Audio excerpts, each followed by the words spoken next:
आजकल खूनी बवासीर बहुत ज़्यादा है। मस्से वाली या खूनी बवासीर ये बहुत ज़्यादा है और आम हो चुकी है। इसके लिए बड़ा आसान और बिल्कुल सस्ता अगर मिल जाए तो बहुत आसान है।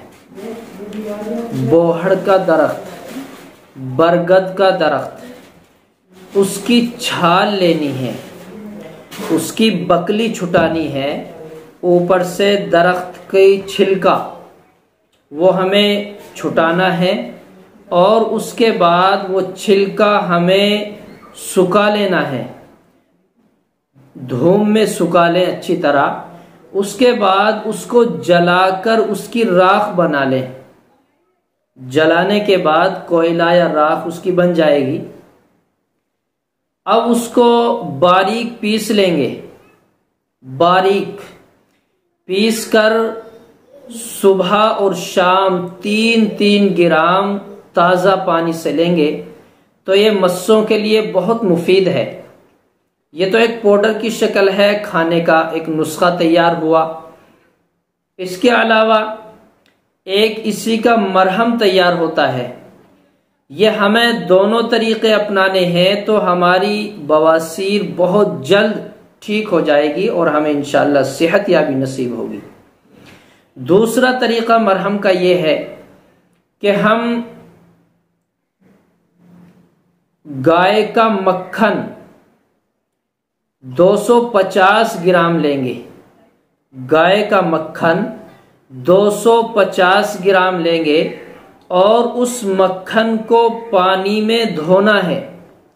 120 मरतबा पानी में धोना है। हर बार पानी बदल देंगे, हर बार पानी बदलेंगे। अब आप ये कहेंगे मक्खन कैसे धुलेगा? मक्खन पानी में डाल देंगे और वो खुद ब खुद साफ होगा। फिर उसको वो पानी के ऊपर आ जाएगा, उसको निकाल देना है। ताज़ा पानी बदल दें, फिर दूसरा पानी बदल दें। इस तरह अदल बदल करेंगे 120 मरतबा। इसके अंदर बड़ी खासियत है, मक्खन के अंदर जाज़बियत पैदा होगी। तो फिर हम उस मक्खन के अंदर पहला नुस्खा जो मैंने अभी बताया, पाउडर का पीस कर पाउडर बनाना है, उस नुस्खे को इस मक्खन में मिलाएंगे।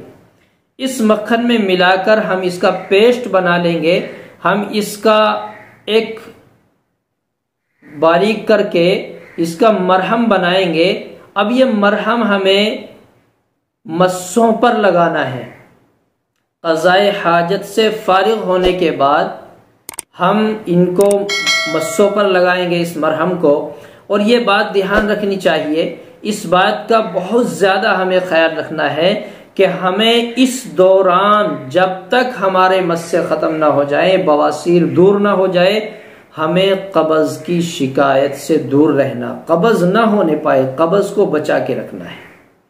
इंशाअल्लाह अगर ये हमने दोनों नुस्खे तैयार करके इस्तेमाल किए तो उम्मीद ये है कि बहुत जल्द इंशाअल्लाह शिफा हासिल होगी।